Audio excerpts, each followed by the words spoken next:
La paracha Be'ezrat Hashem qu'on lira ce Shabbat, paracha Yitro, une paracha qui est très importante, pas plus que les autres parachiotes, mais quand même il y a quelque chose d'important dans cette paracha, qu'on a les 10 commandements. Et qu'est-ce qui est bizarre, Yitro, il a eu un mérite, que la paracha où il y a les 10 commandements, c'est là-bas qu'on a mis son nom, dans cette paracha-là. Et on va essayer de comprendre pourquoi Kadosh Baruch Hu, il a donné ce mérite à Yitro d'avoir les 10 commandements dans sa paracha. Il faut savoir qu'Yitro, c'était pas n'importe qui. Yitro, c'est l'équivalent du pape. Mais pas d'aujourd'hui. Le pape d'aujourd'hui, il n'est pas puissant comme les papes d'avant, ils étaient puissants, ils pouvaient dire qu'il va être roi, qu'il ne va pas être roi. Ils régnaient sur la calotte du monde à l'époque, les papes. Et Yitro, c'était exactement comme ça. C'est marqué dans les Midrashim qu'il n'y a pas une idolâtrie que Yitro il n'a pas fait. Le monde entier, ils écoutaient Yitro. Et Yitro, il a décidé du jour au lendemain de quitter cette religion et de se convertir au judaïsme. C'est-à-dire qu'Yitro, il a laissé tomber tous les honneurs, tous les kavod, toute la richesse, tous les plaisirs de ce monde. C'était l'homme que le monde, il était à son service, à son écoute. Il disait un seul mot et tout le monde, il exécutait ce qu'il disait. Et un jour, Yitro, il a décidé d'aller dans le désert chez son gendre Moshe Rabbeinu et de se convertir au judaïsme. Et tout de suite, qu'est-ce qu'on lui a fait? Les goïms, ils l'ont mis en quarantaine. Les goïms, ils ont voulu le tuer. C'est-à-dire que Yitro, il a souffert énormément pour arriver à ce qu'il est arrivé. Et au moment que tu galères pour étudier la Torah, parce que c'est pas facile d'étudier la Torah, mais si tu tiens tête, et avec toutes les épreuves, tu essayes quand même de ne pas arrêter les cours de Torah, alors Akadosh Baruch Hu, il te donne une récompense énorme. Et on va essayer de comprendre les récompenses qu'Yitro il a eues, parce qu'il a persévéré énormément pour étudier la Torah à tel point qu'un converti, il a la paracha, c'est un paracha qui est gravé chez nous, qu'il y a les 10 commandements là-bas. Pourquoi il a mérité? Bon d'accord, son gendre, c'était Moshe Rabbeinu, bon d'accord, il n'y a pas de problème. Avraham Avinu, il n'a pas une paracha, son nom, Yitzhak, il n'a pas une paracha, Yaakov, il n'a pas une paracha, Moshe Rabbeinu, il a... Pourquoi il trouve un guerre tzedek, un converti, il a une paracha? On va aller un peu plus loin. Venez, on va aller à la tfila des Shavuot.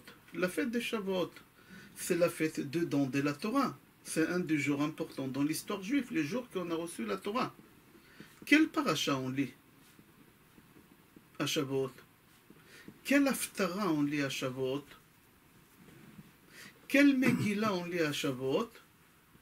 Et toute l'histoire des Shavuot, elle est écrite dans quel Gemara et dans quel chapitre? Regardez, j'ai posé 4 questions et je répète. La fête des Shavuot, c'est une fête qui est très importante. C'est la fête où on a reçu la Torah. Et on va lire la Torah. Dans quel paracha on va lire à Shavuot? Dans quel haftara on va lire à Shavuot? On a l'habitude de lire une Megillah. Quelle Megillah? Pour on lit Megillat Esther. On a 5 Megillot. Quelle Megillah on va lire à Shavuot? Et toute l'histoire des Shavuot, elle est écrite dans une Gemara et dans un chapitre spécifique.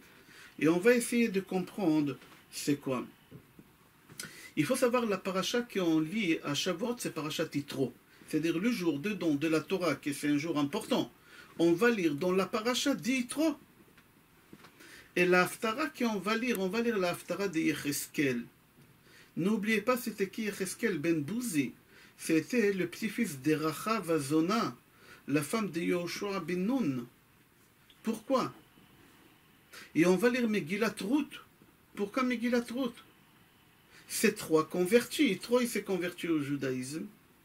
Yecheskel, sa grand-mère, elle s'est convertie au judaïsme. Et elle a épousé Yoshua ben Nun. Et Ruth Moavia, c'est la fille d'Eglon. Eglon, c'est le fils de Balak ben Tzipor. Son grand-père, c'est Tzipor. Son arrière-grand-père, c'est Tzipor de Ruth. Et Tzipor, c'était le fils de qui? C'était le fils d'Yitro.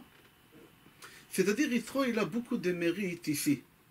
Et toute l'histoire des Shavuot, elle est écrite dans Gemara Shabbat.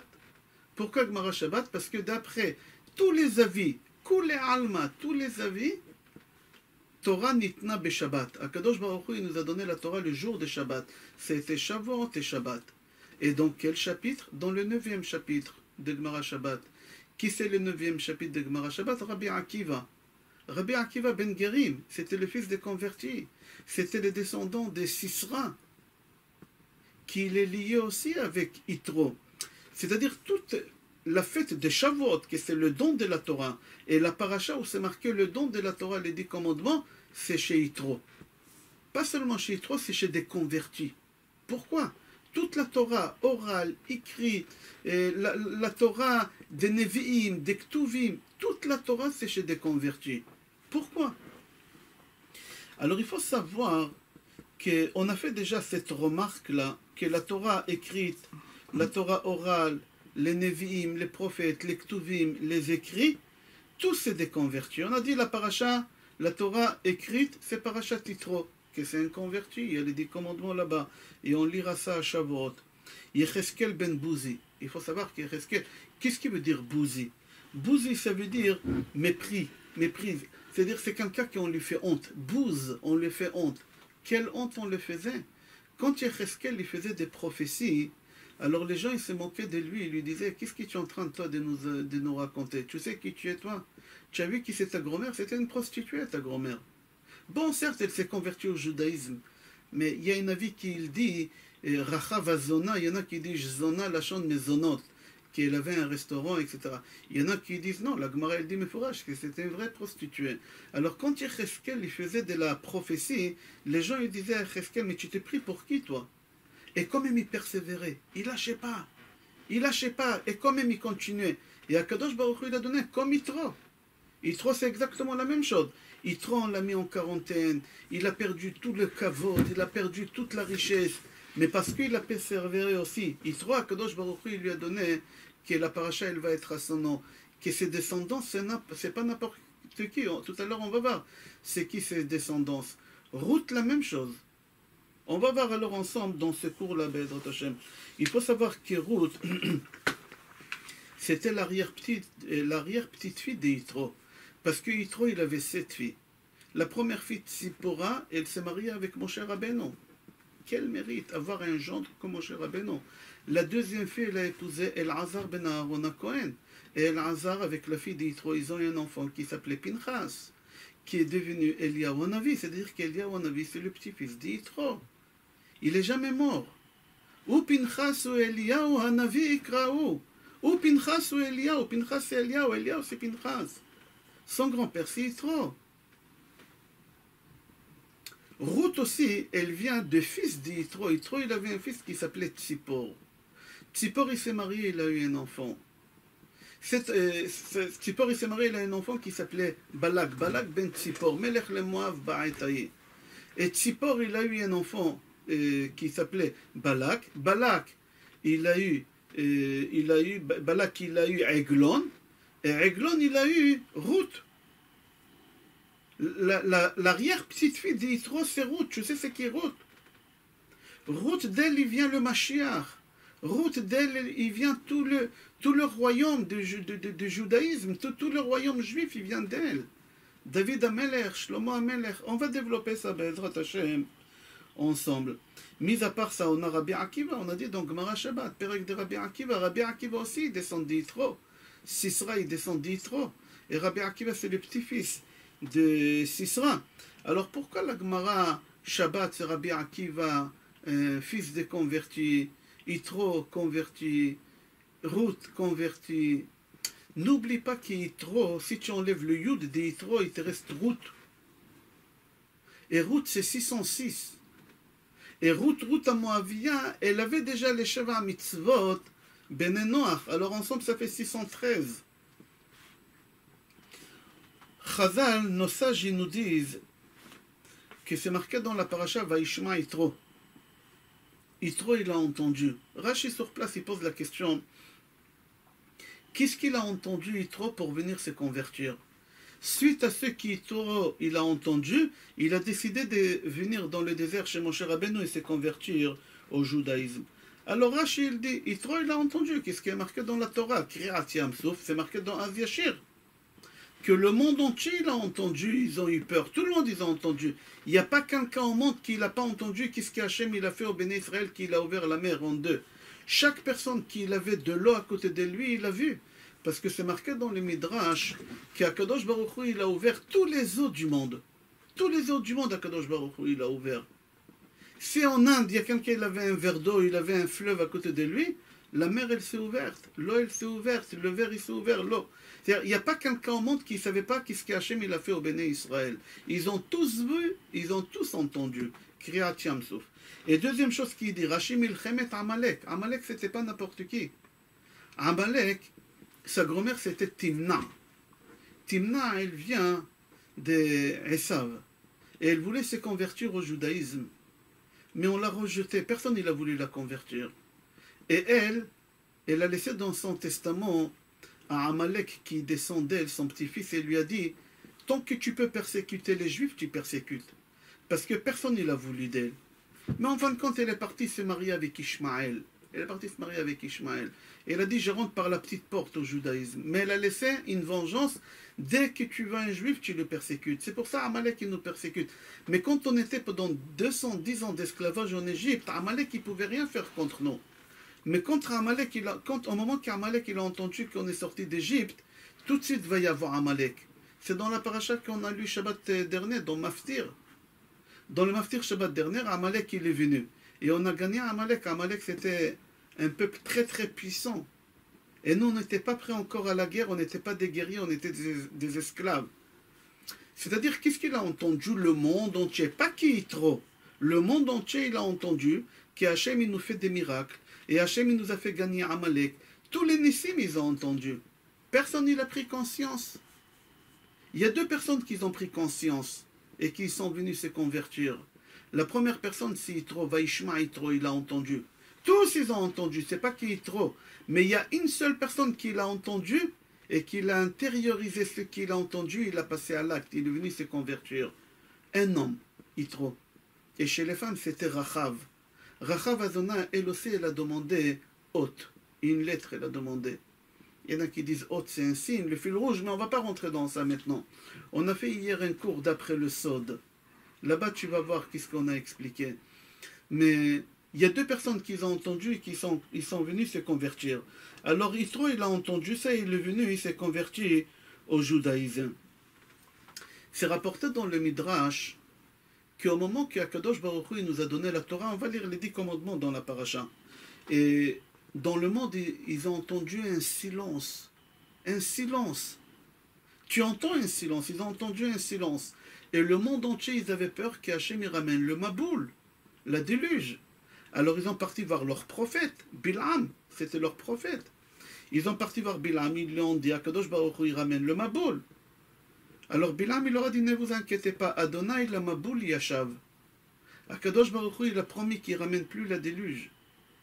Alors eux, ils lui ont dit à leur prophète, à Bilam, ils l'ont dit, peut-être Akadosh Baruch Hu, il ne ramène pas la déluge de l'eau, mais peut-être il va ramener la déluge du feu. Ça, il n'a pas dit qu'il ne ramène pas. Il leur a dit, non, ne vous inquiétez pas. Alors ils ont dit, c'est quoi le silence qu'on entend? Il leur a dit, Adonai Oz le Amoïten. Akadosh Baruch Hu, il donne Oz. C'est quoi Oz? La Torah. En Oz et la Torah. Il donne la Torah au Béné Israël. C'est pour ça qu'il y a le silence. Hachem, il est en train de leur donner les 10 commandements. Alors eux, ils ont répondu, Adonai Oz le Amoïten, Adonai Verech Amo Bashalom, qui nous laisse en paix. C'est-à-dire le monde entier, ils ont entendu qu'Hachem il donne la Torah. Le monde entier, ils ont entendu qu'on a gagné Amalek. Le monde entier, ils ont entendu l'ouverture de la mer, mais personne n'est venu se convertir. Chez les hommes, il y en a une seule personne qui est venue se convertir, c'est Yitro. Il a entendu toutes ces choses-là, il est venu se convertir. Et chez les femmes, c'est Rachav. Au moment qu'Yitro, il vient dans le désert à la rencontre de son gendre, Moshe Rabbeinu, c'est marqué là-bas que Moshe il est sorti à la rencontre de son beau-père. Et il a pris avec lui Aaron. Tu imagines quel kavod? Moshe Rabbeinu il sort à la rencontre de son beau-père, Yitro. Et il prend avec lui Aaron. Aaron il prend avec lui ses deux enfants Nadav et Avihu. Les 70 sages, quand ils ont vu que Moshe et Aaron y sortent, et les enfants aussi, Nadav et Avihu, ils ont dit nous aussi, les 70 sages aussi, ils ont sorti. Quand Bnei Israël, ils ont vu que Moshe et Aaron, Nadav, Avihu, eux aussi, ils ont sorti. C'est-à-dire que tout le monde, ils ont sorti pour accueillir Yitro, quel kavod ils lui ont fait. Et pas seulement ça. C'est marqué quand ils ont sorti, ils n'ont pas sorti avec les Mavides, ils ont pris avec eux le Aaron Abérit. Ils ont pris avec eux le Aaron Abérit où il y a les louchot, où il y a l'étape de la loi. D'ici on apprend qu'Yitro, il est venu après le don de la Torah. Comme ça dit le Pitré Tchouva. Le Ramban dit que la première année, avant le don de la Torah, Yitro il est venu à la rencontre de Moshe pour lui ramener sa fille. C'est la femme de Moshe Tzipora avec les deux enfants. Moshe Rabbeinu dit à son beau-père, repars, parce que Hachem il a dit à Moshe Rabbeinu de renvoyer son beau-père, il lui dit, repars, prépare-toi à la conversion.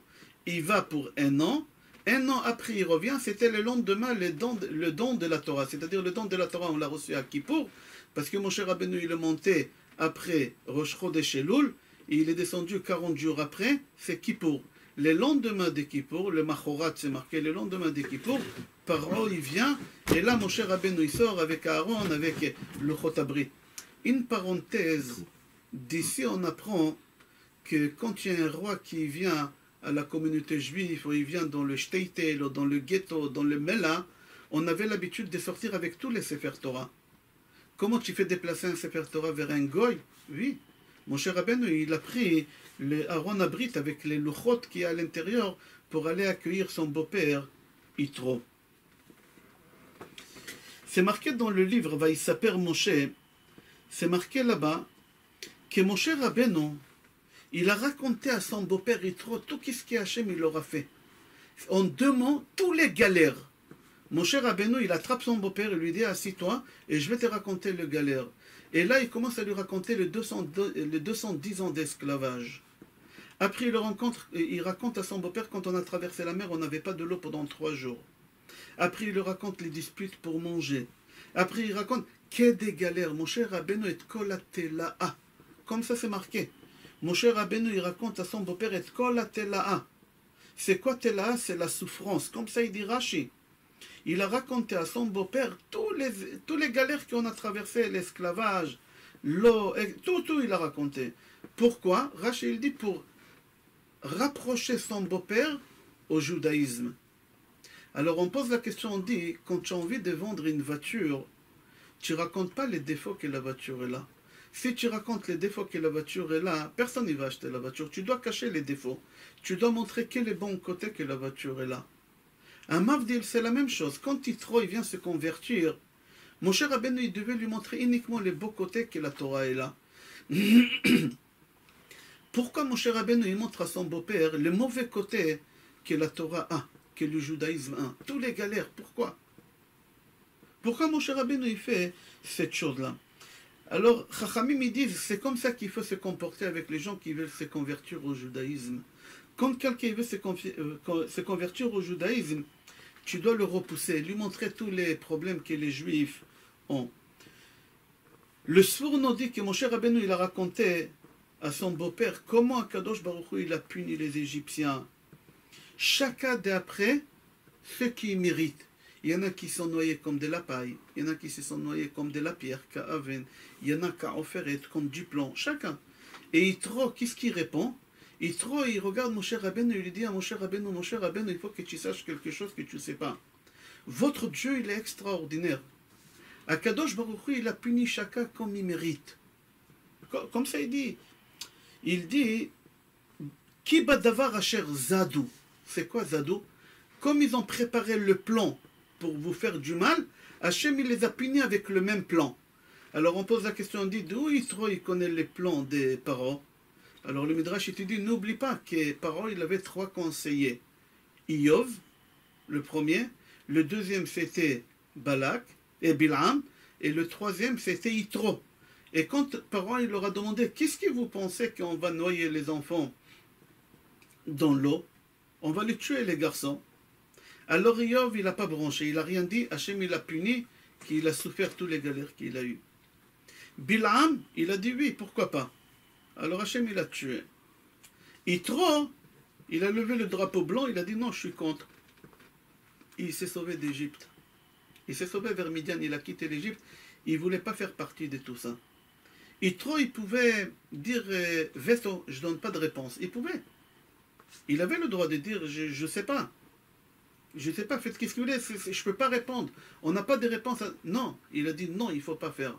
Alors Akadosh Baruch Hu, il a récompensé Yitro, qu'il a eu tout ce qu'il a eu, Moshe Rabbeinu comme gendre, Elazar, le fils d'Aaron comme gendre, Pinchas, son petit-fils qui s'est dit, on a vu, Ruth, elle sort de lui, etc. Comme c'est dit le Sfournon.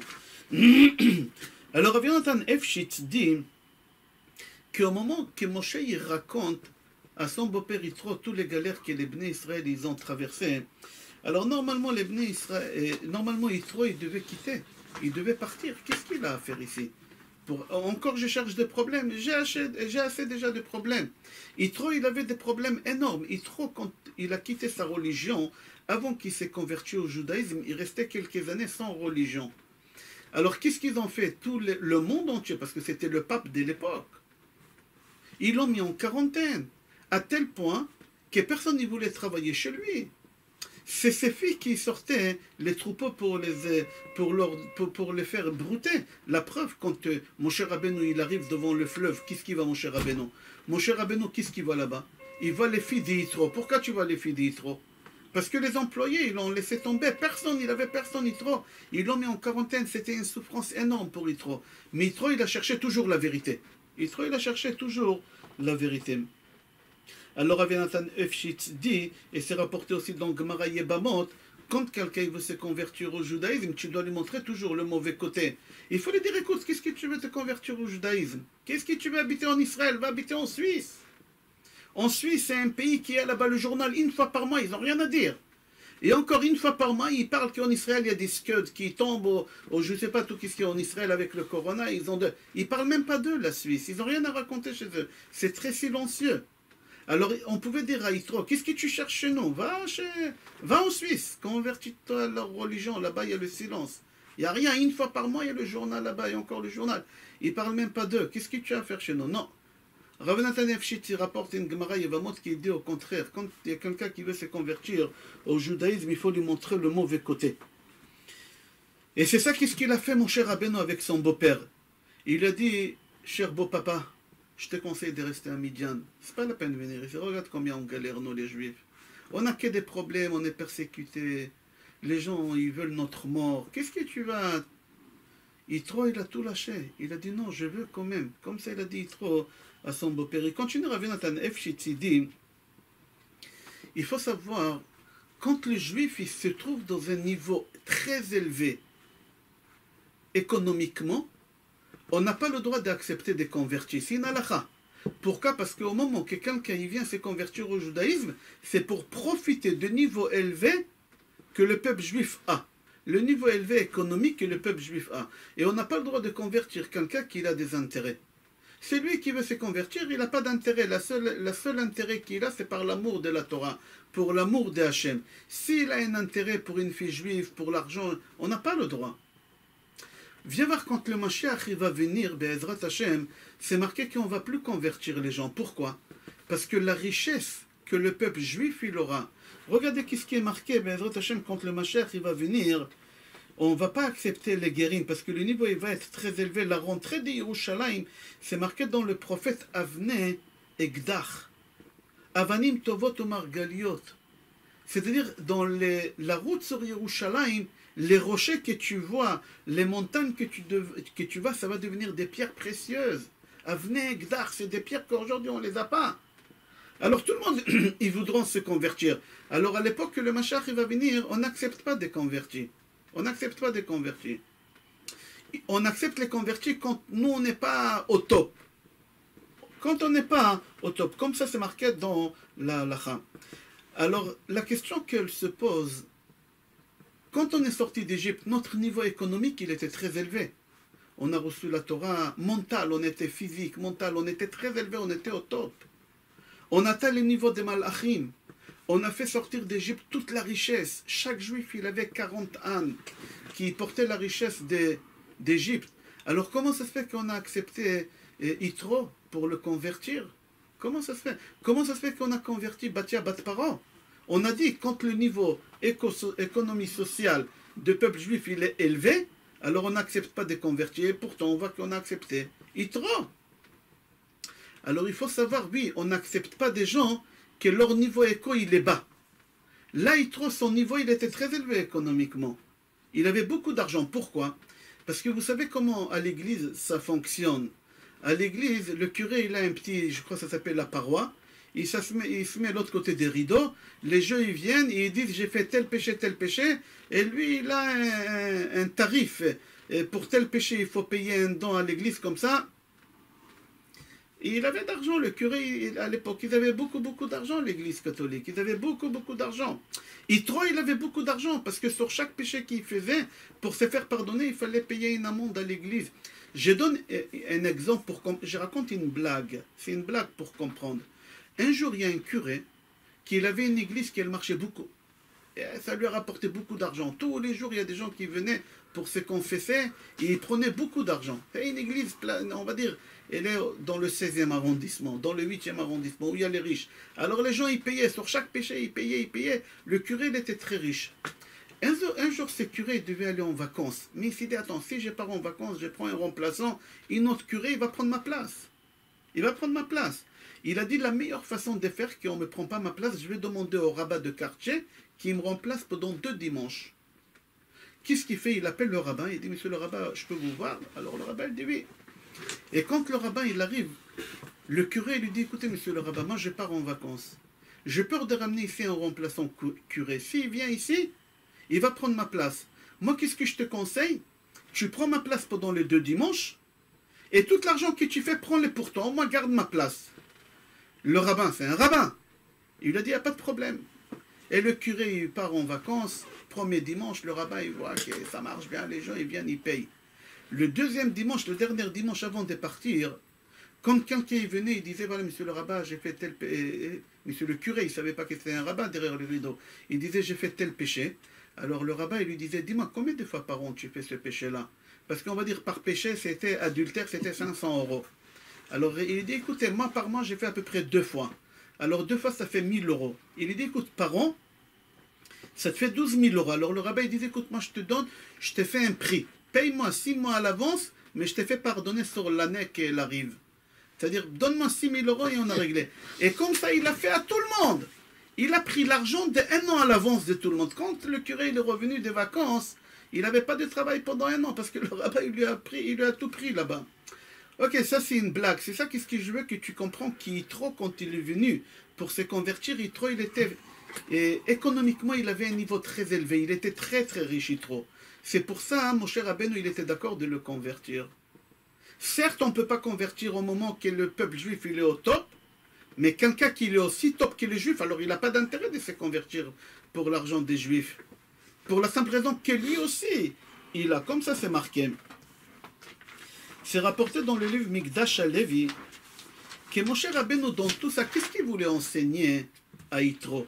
Il voulait enseigner à Yitro, Yitro, ne crois pas qu'au moment que tu t'es converti au judaïsme, tout devient rose.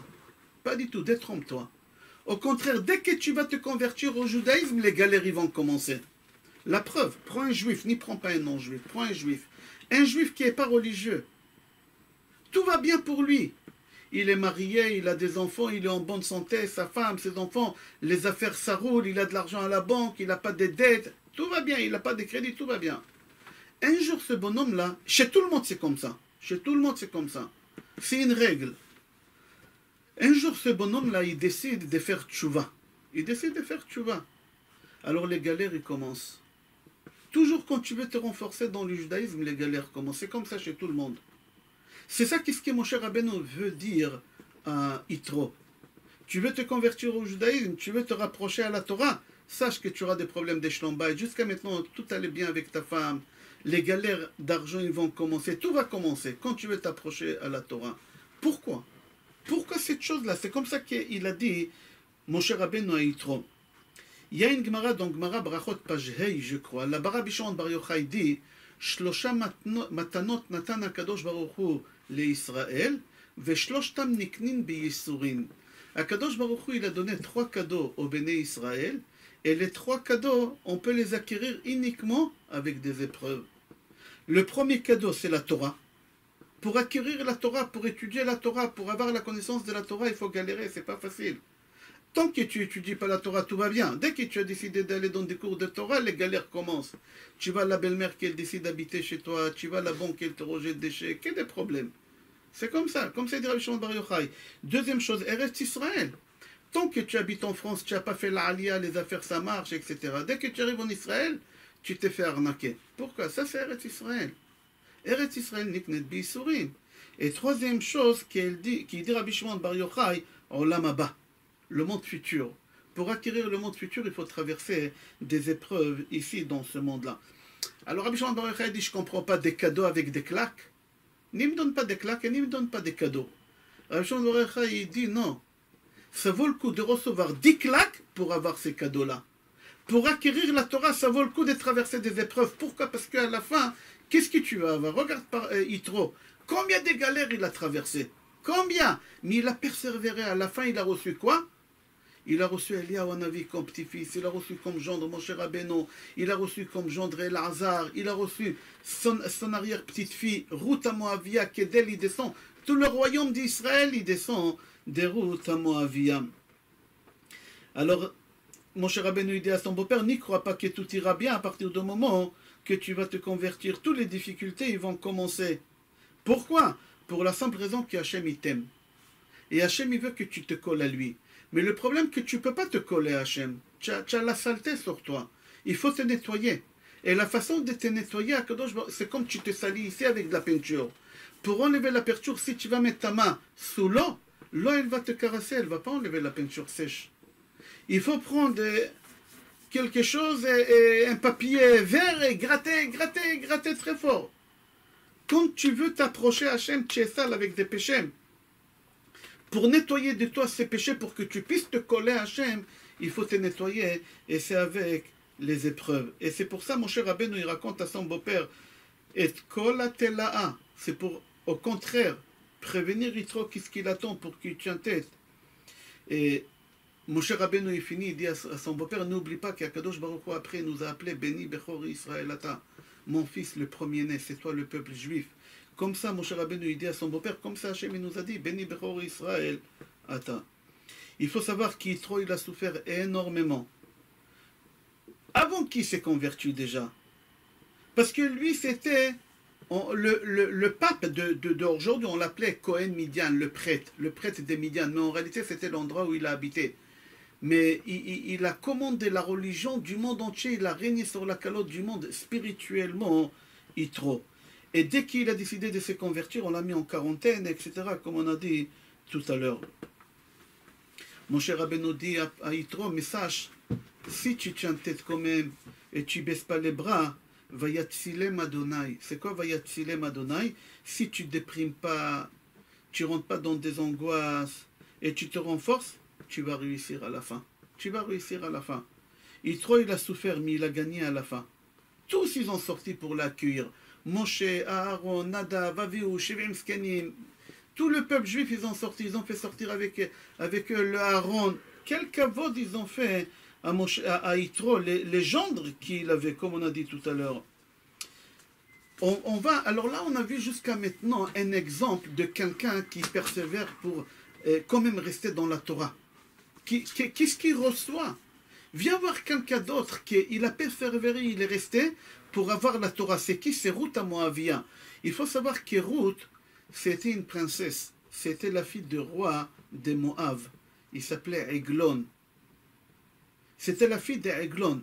Ruth, elle a quitté ses parents et elle est partie se coller à une famille juive. Commencé dans Megillat Ruth, son mari meurt. Son beau-père meurt. Son beau-frère meurt. Sa sœur à elle, Orpa, elle s'en va, elle quitte, elle retourne chez elle. Amalek, il sort d'elle. Goliath, il sort d'elle, qui veut tuer David, que David, il sort de Ruth. Elle a eu que des problèmes, cette femme-là, Ruth. Que des problèmes. Même sa belle-mère, elle lui dit, lâche-moi, qu'est-ce que tu veux de moi? Nous, les Juifs, on n'a que des problèmes. Toi, tu es une princesse. Rentre chez ton père. Tu sais qu'est-ce qui t'attend là-bas? Les kavod, les honneurs qui t'attendent là-bas. Les honneurs que tu as là-bas, la richesse, le confort. Qu'est-ce que... Avec moi, une vieille femme, veuve, juive. persécuté, qu'est-ce que tu veux de moi? Va-t'en. Et Ruth, elle n'écoute pas sa belle-mère, Naomi, elle dit non. Où tu mourras, je mourrai. Où tu marcheras, je marcherai. Ce que tu vas manger, je vais manger. Elle est restée, elle n'a pas voulu partir. Elle n'a pas voulu partir. Et, écoutez, un jour, elle rentre à la maison, quand ils ont quitté Moab, ils ont retourné en Eretz Israël. Alors la belle-mère, elle dit à sa belle-mère, va dans les champs ramasser ce qui tombe. C'est-à-dire, va ramasser la poubelle, va faire les poubelles, ramène à manger. Tu imagines une princesse, la fille d'Eglon, elle va faire les poubelles pour ramener à manger à sa belle-mère et à elle-même. Et elle a fait ça. Un jour, sa belle-mère, elle lui demande de faire de quelque chose qui est inimaginable. Il lui a dit, regarde, va dans tel champ, là-bas, il y a le patron qui s'appelle Boaz. Il est de la famille de mon mari qui est décédé. Et va te marier avec lui. Il est multimillionnaire. Quel âge elle avait, Ruth, et quel âge elle avait, Boaz? Ruth, c'était une jeune fille, une belle fille. Elle avait dans la trentaine, c'est marqué. Boaz, j'ose même pas te dire quel âge il avait. Dans le Midrash, c'est marqué qu'il avait entre 300 ans et 400 ans. Il a vécu très longtemps, Boaz. Ruth, elle dit rien du tout. Ma belle-mère, elle m'a dit, j'ai fait. Elle est partie chez Boaz et elle s'est mariée avec. Et elle a cru qu'à partir de maintenant, tous les galères, ils vont s'arrêter. Elle a épousé un des hommes les plus riches. De Yehuda, l'homme le plus riche. Elle a dit, tous les galères, ils vont s'arrêter. Tu parles, tous les galères, ils vont s'arrêter. Il s'est marié avec elle. Le soir même après qu'il a eu des relations avec elle, il est mort. Il a laissé enceinte. Ruth, elle pouvait les yeux vers Hachem, dire Hachem, Hachem, j'ai tout lâché. J'ai tout lâché pour toi. Pour m'accrocher à toi, pour me rapprocher à toi, pour me coller à toi, j'ai tout lâché. J'ai laissé mon père, qui est un roi, j'ai laissé ma maison, j'ai laissé le confort. Je me suis marié avec mon mari juif, il est mort, je me suis marié avec un deuxième mari. Il est mort, qu'est-ce que tu me fais là? Elle n'a rien dit, Ruth. Elle a dit, si Hachem il veut me nettoyer dans cette façon, dans cette manière, que je dois traverser ces épreuves-là, j'accepte. Et à la fin, il a mérité ce qu'il a mérité. Qu'est-ce qu'il a mérité? Boaz, avant de mourir, il dit, et Boaz, il lui dit, avant de mourir, ותהי משכורתך שלמה. מרק שלמה. שין, למד, מם, ה'. ותהי משכורתך, c'est-à-dire הקדוש ברוך הוא va te récompenser. שלמה, ça veut dire entier, mais il ne faut pas lire שלמה, il faut dire shlomo. C'est les mêmes lettres, sans les voyelles. C'est-à-dire que Boaz, il dit à Ruth, avant de mourir, le soir qu'il se marie avec elle, le soir qu'il a des relations avec elle, il lui dit, Veti maskorter shelema, il était prophète. Il lui a dit, le salaire que tu vas toucher à la fin, tu sais quoi, parce que tu persévères comme ça, shlema, tu auras shlomo amelech. Celui qui va construire le Beth Amikdash, ça va être le fils de Mashiach, le fils de David, Meshiach Tzidkenu. Il va sortir de toi parce que tu tiens tête comme ça. Et il a vécu Ruth pendant 4 générations. 4 générations jusqu'à Shlomo HaMelech. C'est marqué dans le livre Melachim que Shlomo HaMelech Vayasem, qui scelle les Emma Malchut. On a appelé Ruth Emma Malchut, la mère du royaume juif. Comment on peut appeler une femme convertie la mère du royaume juif? Oui, elle mérite Ruth. Pourquoi? Parce qu'elle a persévéré, elle a souffert, et elle n'a pas laissé tomber. À la fin, elle a réussi à avoir une chaise à côté de Shlomo HaMelech. Elle a souffert, elle a eu honte, elle a eu des souffrances, elle avait faim, elle avait froid. Et quand même, elle est restée comme ça, avec une pauvreté. Et à la fin, elle a eu, qu'est-ce qu'il a eu? Alors on a vu Yitro, il a persévéré, qu'est-ce qu'il a tenu à la femme? On a vu Ruth, tout qu'est-ce qu'elle a persévéré. Et n'oublie pas que Ruth, elle descend d'Yitro. Comme on a dit, tu enlèves chez Yitro le Yud, ça fait Ruth, c'est les 10 commandements. On l'a mis chez Ruth, elle faisait les Sheva Mitzvot. Elle s'appelait Galiat avant, le Zohar il dit. Et quand elle s'est convertie, on l'appelait Ruth, parce que Ruth c'est 606 plus les Sheva Mitzvot, ça fait 613. Alors on a vu les galères des Ruth, on a vu les galères d'Yitro, son arrière-grand-père. Viens, on va voir les galères de Yecheskel Hanavi. Tu sais ce qui est Yecheskel Hanavi? Yecheskel Hanavi, c'est le petit-fils de Rachav. Rachav a Zona. Il y a une marloquette Zona, est-ce que c'est une prostituée, est-ce que c'est une femme qui avait un restaurant, qu'elle était Mezina et Anashim?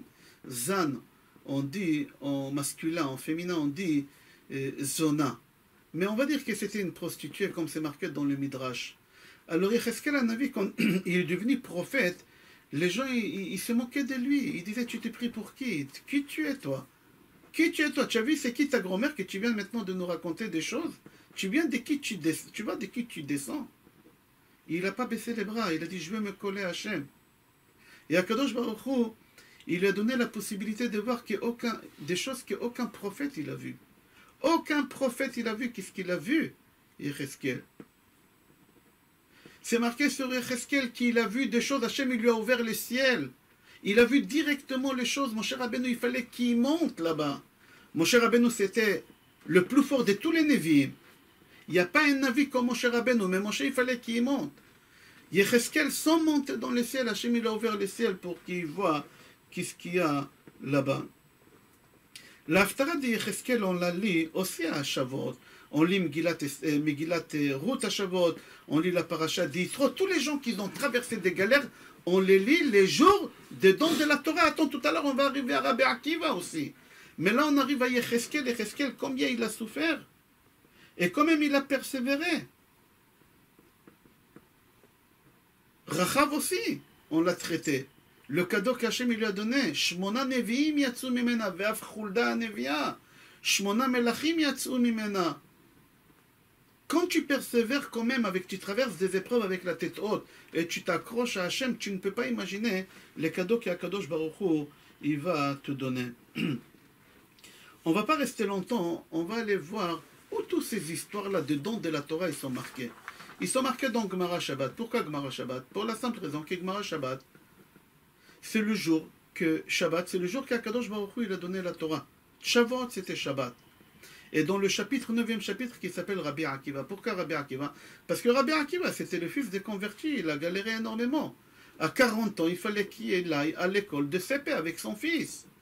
On se moquait de lui. On se moquait de lui. Son beau-père, il a déshérité, son beau-père, Kalba Savoie. Il a déshérité, Kalba Savoie. Il a souffert la famine, lui et sa femme Rachel. Mais à la fin, qu'est-ce qu'il a eu? 24 000 élèves. Toute la Torah qu'on a aujourd'hui, la Torah orale, c'est Rabbi Akiva.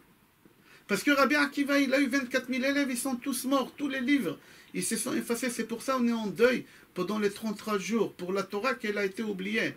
Mais Rabbi Akiva, il a tout reconstruit.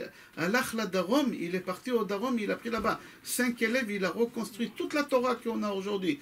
Mis à part les 5 livres de la Torah que Moshe Rabbeinu nous a ramenés, du ciel la Torah écrite, toute la Torah orale, c'est Rabbi Akiva. Rabbi Shimon Bar Yochai, c'était son élève, tout c'est Rabbi Akiva. Il a persévéré. Qu'est-ce qu'il a eu que toute la Torah aujourd'hui, c'est lui. Toute la Torah, c'est Rabbi Akiva.